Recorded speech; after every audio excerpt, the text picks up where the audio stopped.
ఇవాళ నేను చెప్పబోయే టాపిక్ ఏంటంటే ఆల్రెడీ మీరు థంబ్‌నెయిల్ చూసారు. క్యాండిల్ బిజినెస్ సాచురేట్ అయిపోయిందా? అంటే ఎగ్జాస్ట్ అయిపోయిందా? ఎంతమంది క్యాండిల్ బిజినెస్ వచ్చేసారు? మనం అసలు క్యాండిల్ బిజినెస్ స్టార్ట్ చేస్తే మనము తట్టుకోగలమా ఈ కాంపిటీషన్‌ను? ఇలాంటి క్వెషన్స్ అన్నీ ఇప్పుడు డిస్కస్ చేసుకుందాం. క్యాండిల్ బిజినెస్ సాచురేట్ అయిపోయిందా అంటే ఎక్కువ మంది బిజినెస్ చేయడం స్టార్ట్ చేశారు. అలా అని అంటే వర్త్ లేదా అంటే వర్త్ లేదని కాదు. ఇప్పుడు కొన్ని వేల మంది హోటల్స్ స్టార్ట్ చేస్తున్నారు. అలానే హోటల్ కాంపిటీషన్ లేదా అంటే కాంపిటీషన్ ఉంది. అలాగే సప్లైకి డిమాండ్ కూడా ఉంది కదా! అంటే ఎలా చెప్పాలంటే డిమాండ్‌ని బట్టే సప్లై చేస్తాం కదా! అంటే ఎంతమంది వస్తున్నారు, ఎంతమంది తీసుకుంటున్నారని బట్టి కొత్త హోటల్స్ అన్నీ తయారవుతుంటాయి. మన యూనిక్‌నెస్‌ని, మన కాంపిటీషన్ తట్టుకోగలిగేది, మన అంబియన్స్ ఇలాంటివన్నీ చూసుకొని వాళ్ళు ఏది బావుంటే దానికి వెళ్తూ ఉంటారు. అంతేగాని ఇది ఎలా అంటే ఎన్ని పెట్టినా కానీ కొత్తదానికి వెళ్తూ ఉంటారు, చూస్తూ ఉంటారు. అలా అని పాతదాన్ని వదిలేయరు కదా! అలాగే ఇది కూడా అనమాట. క్యాండిల్ బిజినెస్‌కి అనేది హోప్ చాలా ఉందండి. నౌఏడేస్ మామూలుగా అయితే మార్కెట్ పరంగా ఇప్పుడు 5% అలా గ్రోత్ ఉంది. బట్ ఏంటంటే రానున్న నెక్స్ట్ ఫ్యూ ఇయర్స్‌లో క్యాండిల్ బిజినెస్‌కి అనేది 10-15% గ్రోత్ ఉండే ఛాన్స్ ఉందన్నమాట. ఆల్రెడీ ఇంతకుముందు క్యాండిల్ బిజినెస్ అనేది చాలా అంటే చాలా తక్కువ మంది చేసేవాళ్ళు. అండ్ దానికి అంత మార్కెటింగ్ లేదు. అంతమంది అంటే ఎస్పెషల్లీ ఇన్ ఇండియాలో అయితే మాత్రం చాలా తక్కువ మంది చేసేవాళ్ళనమాట. కానీ ఇప్పుడు ఈ ఇయర్ మాత్రం చాలా అంటే చాలా గ్రోత్ బాగుంది. అండ్ నెక్స్ట్ కమింగ్ ఇయర్స్‌లో కూడా చాలా అంటే చాలా బాగుండబోతుంది అనమాట. మెయిన్ క్యాండిల్స్ ఏంటంటే ఇది కొనేసి దాచిపెట్టుకొని అది అలాగే ఇయర్స్ పాటు వాడలేం. కొంటారు దెన్ ఆ ఫ్రేగ్రెన్స్ కానీ మ్యాక్సిమం మనం సెంటెడ్ క్యాండిల్సే సెల్ చేస్తుంటాం కదా మన ప్రోడక్ట్స్ లాగా. ఆ ఫ్రేగ్రెన్స్ అయిపోయేంత వరకు బాగుంటుంది. అలా వెలిగిస్తారు. క్యాండిల్ వెలిగించిన తర్వాత అదైతే కరిగిపోతుంది. దాన్ని అలాగే జీవితాంతం పెట్టుకొని ఉండలేం కదా! సో ఒకసారి కరిగిపోయినాక నెక్స్ట్ మళ్ళీ అది వాళ్ళకి ప్రోడక్ట్ నచ్చితే మళ్ళీ కొనుక్కుంటారు.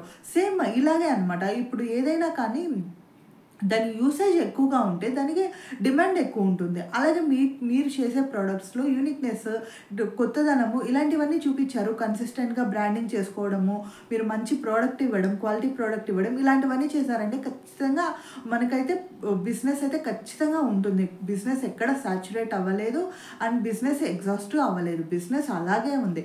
కాకపోతే కొంత కాంపిటీటర్స్ వచ్చారు. ఈ కాంపిటీటర్స్‌ని తట్టుకొని మీరు యూనిక్‌నెస్‌తో మీ సొంత ఐడియాలతో మంచిగా చేసి మంచిగా ఇస్తే మాత్రం ఖచ్చితంగా క్యాండిల్ బిజినెస్ అనేది ఈజీగా చేసుకోవచ్చు అనమాట. కాకపోతే ఇక్కడ ఏంటంటే డిపెండ్ అవ్వద్దు ఎవరి మీద కూడాను. మీరు కొంతవరకు డిపెండ్ అయినా కానీ యూనిక్‌నెస్ అంటే మీకు అంటూ కొన్ని ఆలోచనలు, మీరు ఎలా ప్రమోట్ చేసుకోవాలి, ఎలా బిజినెస్ చేసుకోవాలి, ఎలాగా కస్టమర్స్‌ని తెచ్చుకోవాలి. ఇప్పుడు కస్టమర్స్‌ని తెచ్చుకోవడం కూడా ఈజీ అండి. యూట్యూబ్ ఉంది, ఇన్‌స్టాగ్రామ్ ఉంది. మంచిగా రీల్స్ చేయండి, వీడియోస్ చేయండి, షార్ట్స్ చేయండి. వాటిని ఫేస్‌బుక్‌లో, ఇన్‌స్టాగ్రామ్‌లో వీటిలో పోస్ట్ చేయండి. సో అక్కడే సగం మంది మన వీడియోస్ చూస్తారు. వీడియోస్ చూసిన వాళ్ళందరూ మన దగ్గరికి రావాలని లేదు. బట్ ఏంటంటే మనం ఆల్రెడీ ఒక బిజినెస్ స్టార్ట్ చేస్తాం. సో ఈ బిజినెస్ వీళ్ళు చేస్తున్నారు, వీళ్ళ దగ్గర మనకు అవసరమైనప్పుడు తీసుకోవాలి అనే ఒక ఐడియా అయితే వాళ్ళకి వస్తుంది కదా! సో ఇదొక మార్కెటింగ్ పాలసీ అన్నమాట. దీని గురించి డీటెయిల్‌గా మనం మాట్లాడుకుందాము. జస్ట్ ఏంటంటే ఇప్పుడు ఏం చెప్పాలనుకుంటున్నానంటే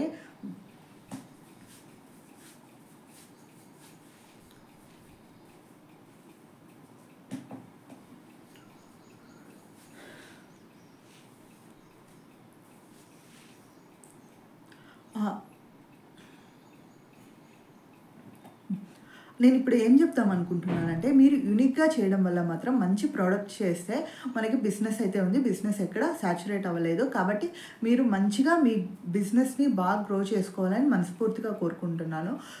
ఈ వీడియో కనుక మీకు నచ్చినట్లయితే లైక్ చేయండి, కామెంట్ చేయండి. అలాగే నెక్స్ట్ ఎలాంటి వీడియో కావాలో ఖచ్చితంగా మన కామెంట్ సెక్షన్‌లో చెప్పండి. అలాగే మన ఛానల్ సబ్స్క్రైబ్ చేసుకోండి. Candle related business ideas, business ఎలా చేసుకోవాలి, మార్కెటింగ్ ఎలా చేసుకోవాలి, ఇంకా ఎలాంటి కొత్త ఐడియాస్‌తో వీటన్నిటితో మీ ముందుకు వచ్చేస్తుంది మీ Sumakka. Thank you for watching the video.